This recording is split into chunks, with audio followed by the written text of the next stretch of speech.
Silvio, a gente podia começar com você falando por você mesmo, né? Quem é Silvio Meira?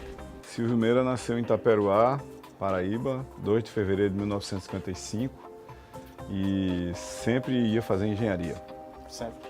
Sempre, desde que eu nasci. Segundo a minha avó materna, Dona Mara, minha avó conta que quando eu tinha 3 anos de idade, que o meu irmão Marconi, que é médico, tinha nascido, eu joguei uma banda de tijolo para cima enquanto estava construindo uma casa, enquanto ela lavava as fraldas do meu irmão.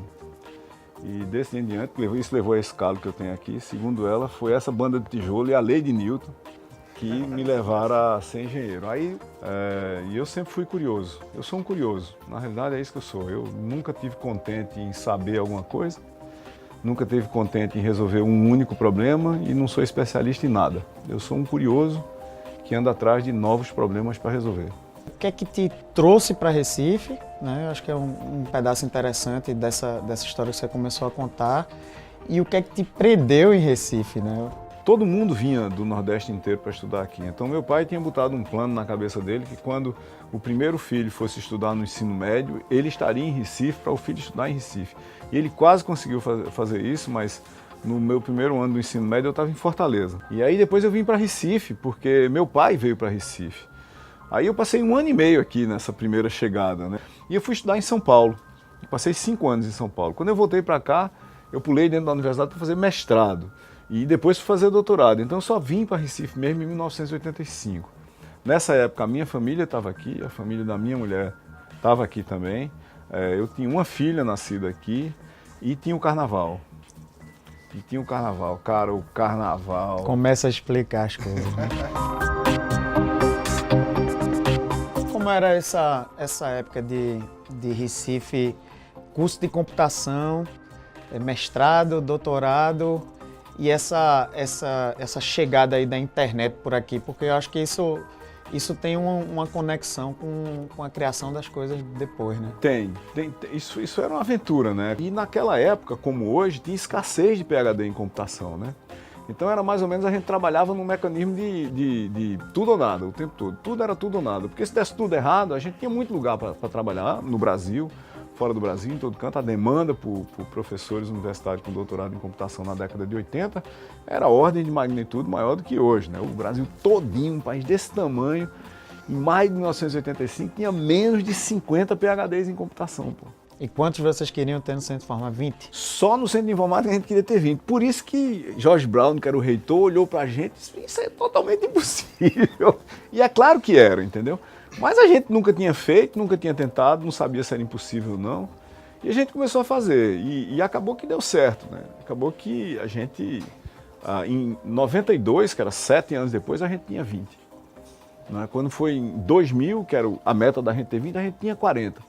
Nessa época eu aprendi com o Manuel Agamenon Lopes, que tinha sido chefe do departamento de informática, uma pessoa fantástica, poeta, um sujeito multifacetado. Agamenon tinha um ditado que as pessoas acabaram depois dizendo que era meu, de tanto eu repetir, né? O ditado de Agamenon era: nada resiste ao trabalho.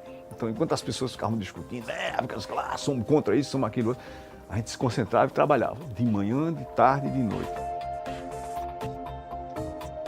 O que levou vocês, quais foram os motivadores para o César surgir, né, evidentemente, e para que ele surgisse ali, naquele ambiente? O que é que passou na cabeça de vocês? Olha, o César é um caso extremamente peculiar, porque nenhum de nós nunca queria fazer um César, entendeu? Essa é a primeira coisa que eu já repeti milhares de vezes. O que a gente queria ser, e a gente descobriu que nós nunca seríamos, é ser grandes pesquisadores. Quando a gente criou condições de trabalho, e o Centro de Informática já tinha um doutorado e assim por diante, a gente descobriu o seguinte: a gente formava as pessoas e elas não tinham localidade para ficar aqui, faltava contexto. E não era porque não tinha salário, não era porque não tinha trabalho, era porque não tinha problema complicado. Basicamente, com o mesmo número de professores, a gente trocou o DNA da coisa toda para um centro de pesquisa. Um centro de pesquisa que tinha curso de graduação e pós-graduação. Mas aí chegou a hora da verdade. Qual é a hora da verdade para qualquer ambiente acadêmico? A gente descobriu isso ali em 93, 94. é que quando a gente elevou o curso de graduação para um nível mundial de qualidade de formação, a gente descobriu que a gente não tinha demanda para o que a gente estava fazendo num raio muito grande ao nosso redor. E foi aí que começou a aparecer problemas não só do governo federal, mas de grandes empresas privadas, algumas locais, como o Bom Preço na época, que foi o primeiro contrato privado do César, mas rapidamente apareceu IBM, Microsoft, Motorola, porque, de novo, coders e coders com uma formação sofisticada do ponto de vista de métodos formais, por exemplo, de algoritmos, de complexidade, não tinha em qualquer lugar do mundo. Ô Silvio, tu acha que o César cumpriu o papel de manter toda essa mão de obra aqui em Recife? Cumpriu. Ele cumpriu pelo seguinte, veja, o César não foi criado para evitar que as pessoas fossem embora. Ele foi criado para ter uma alternativa. Né? Então o que o César fez para começar? O César começou a atrair gente daqui, mas mais importante do que isso, o César começou a atrair gente de fora daqui. O César virou uma instituição nacional. Uma parte significativamente grande da riqueza de qualquer lugar depende do vai e vem. Tá certo? Depende do vai e vem. Depende de, por exemplo, você passar um tempo aqui e dizer, eu vou passar 3 anos trabalhando na Alemanha. Você vai passar 3 anos trabalhando na Alemanha. Isso dá uma reorganizada na sua rede, na sua visão do mundo, no conjunto de conceitos que você tem. Aí quando você volta, você é capaz de pegar o que você estava fazendo aqui, ou uma coisa nova que não estava sendo feita, você vai começar a fazer e fazer de uma outra forma totalmente diferente. Centro de Informática estruturado, top referência. César trazendo bons problemas da sociedade para serem tratados a partir de Recife. Ficou pequeno, não ficou não? O que é que... Ficou rapidamente. Rapidamente a gente descobriu que o adágio popular de que uma andorinha só não faz verão era verdade. E era verdade no nosso caso, né? Porque era o seguinte, de repente tinha um bocado de projeto que estavam aí, podiam ser resolvidos, e o César se recusava a resolver, porque o César só pegava projeto que ninguém estava resolvendo, que ninguém sabia como resolver. Sendo um centro de estudos em sistemas avançados, a ideia do ponto de vista de sistemas era só vamos pegar para fazer coisa que ninguém está fazendo, porque senão você ia competir com Procenge, com o pessoal que estava fazendo software, de Aba 4. Isso não fazia sentido. Porque aí você não iria para agregar nem para diversificar, você iria para combater. E não era essa a ideia. Ou seja, existia uma ideia de ecossistema no começo, mas esse ecossistema era amplo, ele não tinha um lugar, era uma coisa difusa. Até porque na época já tinha o Softex. A gente já conversava com todo mundo. De repente começou a surgir a ideia do que a gente vai fazer para magnificar esse sistema. E aqui tem uma coisa a ser dita, para ser gravada para a história. Do meu ponto de vista, o que a gente tinha que fazer era uma coisa extremamente burra. Eu achava extremamente inteligente na época. Hoje, quando eu olho para trás, ainda bem que a gente não fez. Ia ser uma estupidez total, né? Então, um dia me ligam do Palácio e perguntam se você tivesse tanto por cento do dinheiro da privatização da CELP para fomentar esse setor de informática, faria o quê? Hoje, eu fui para a universidade, desenhei 2 prédios de 20 andares, com lâmina de 1.000 metros quadrados, então era 40 mil metros quadrados, que ficaria junto do centro de informática para a gente botar as empresas de informática lá. Ou seja, qual era a minha teoria? A minha teoria era, vamos levar as empresas para perto de onde está a formação do capital humano. E por que isso teria sido uma estupidez monumental, e ainda bem que não foi feito assim? Primeiro porque ia pegar o polo tecnológico de Recife e botar dentro de uma das suas universidades, esquecendo que tem a UPE, esquecendo que tem a Universidade Rural e todo o ecossistema de universidades vocacionais e privadas, como a Católica, como a Guararapes, Nassau e assim por diante. A segunda coisa era que não tinha uma organicidade nisso. Isso não é uma coisa orgânica. Botar uns prédios junto do centro de informática, mas o que é que tem lá? Além de ser um lugar onde as pessoas vão de dia e de noite não acontece nada, no fim de semana é um vazio total, até hoje, por acaso. E foi aí que Cláudio Marinho me convenceu, depois de muitas discussões, que a gente devia fazer uma coisa impossível de novo de ser feita, que era a gente usar o processo de criar um cluster de negócios de tecnologia de informação num lugar onde a criação desse cluster e o movimento socioeconômico que ele geraria recapturaria para a cidade esse lugar que estava caindo aos pedaços. Então, contra absolutamente todos os fatores contra, e obviamente com o auxílio de um número grande de fatores a favor, a gente foi montando um Porto Digital, mas ninguém estudou isso, ninguém sabia fazer isso, entendeu? Não tinha Não tinha uma teoria de como fazer portos digitais. E nem a gente nunca tinha feito um. Certas pessoas começavam a falar para a gente obviamente criou uma teoria no voo. E a gente, como não tinha ninguém fazendo um porto digital no Brasil, a gente parecia muito esperto falando disso. O sonho que vem do começo do César é, se não for bom para todo mundo, não adianta fazer. Então essa entrega é fundamental, né? Não adianta a gente pegar e dizer, ó, tem 200 caras que ficaram ricos, agora todo mundo anda de carro blindado com um carro de segurança armado atrás. Fudeu. Silvio, quais você acha que são os próximos passos do Porto Digital?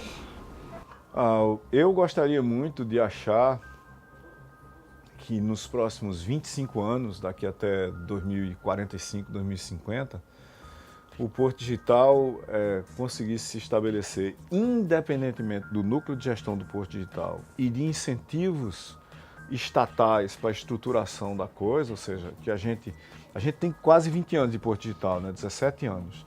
Só para botar em contexto, a maioria dos clusters ou sistemas locais de inovação do mundo, eles levam de 30 a 50 anos para se estabelecer independentemente na sociedade e na economia, sem ninguém precisar, aspas, ajudar de forma muito explícita. Então você nunca vai prescindir disso.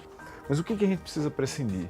A gente precisa prescindir de um apoio mais pontual, mais efetivo.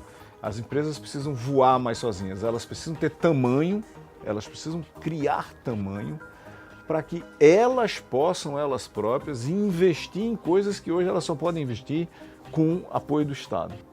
O que não é anormal em lugar nenhum do mundo, certo? Mas se a gente olhar para daqui a 20 anos, daqui a 25 anos, se a gente olhasse para 2050, o que eu acho que deveria ser possível lá? Deveria ser possível que o Porto Digital fosse 10% do PIB do Recife, né? Ele hoje é entre 1,5% e 2%. Ele devia ser 5 vezes maior do que isso. Qual é o ponto? O ponto é que a gente tem que olhar para esse negócio como Recife. Não é nem como Pernambuco. É sim como Recife, parte de Pernambuco. Mas isso é uma estratégia da cidade.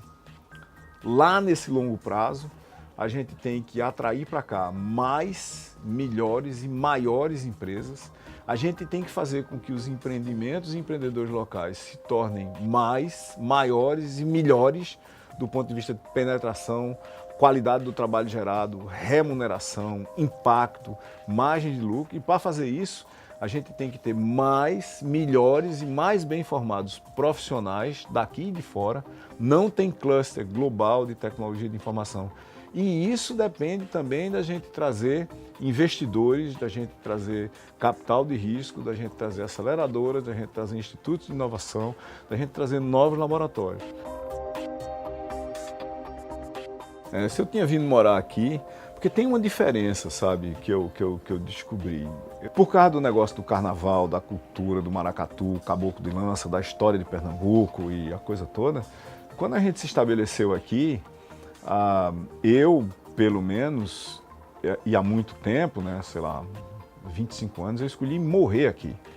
Você pode até ter uma disputa com um cara por causa de um lugar, se ele escolheu viver lá.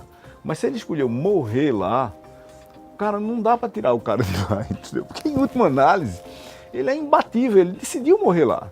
E eu decidi morrer aqui. E muitos de nós, na época, decidimos morrer aqui. Depois eu descobri que isso era a profissão de fé de muita gente, pô. Então quando você faz uma espécie, quando você assume esse tipo de compromisso, aí você vai se perguntar o seguinte: o que é que teria que acontecer para que mais gente assumisse esse compromisso também? Como é que eu formo uma rede que as pessoas estejam determinadas a lutar pelo seu lugar? Porque se você não tiver ninguém que lute pelo lugar, ele não acontece não. A menos que, se cada um de nós pudesse dedicar uma pequena partezinha do seu tempo a contribuir para a construção dessa história, é imbatível, a cidade é imortal. Você falou aí do que seria, o que você acha que seria o futuro, que você gostaria que fosse do Porto Digital, e agora a pergunta seria: o que você vê como futuro para você? Quais são seus próximos passos? Eu tenho um plano, eu sempre faço planos de longo prazo, até porque eu não acredito que dá para a gente resolver nada no curto. O César era um plano de 15 anos, a primeira rodada do do plano do Porto Digital é 25 anos, né, com metas a atingir até 2025 e depois uma segunda rodada até 2050. O plano da IQI é um plano de 20 anos. E o plano de 20 anos da IQI, que começou há 5 anos atrás, eu não consigo me ver aposentado, né? Eu saí da universidade, mas continuo lá, dando pitaco, vou lá, seminário, tem alunos que eu estou formalmente aposentado. Eu saí do César, mas eu tenho uma mesa aqui, né? É como se eu estivesse passando como um cometa, eu vou deixando um rastro e as coisas vão me pegando e eu fico como pequenos meteoros ali, fazendo efeito naqueles lugares, né? E eu pretendo, daqui a 30 anos, estar aqui no Recife, estar fazendo alguma coisa que tem a ver com código e eu acho que vai ser alguma coisa que vai ter a ver com genética. Mas, obviamente, é tempo demais para a gente planejar. No momento, eu só estou concentrado nos próximos 15 anos da IQY.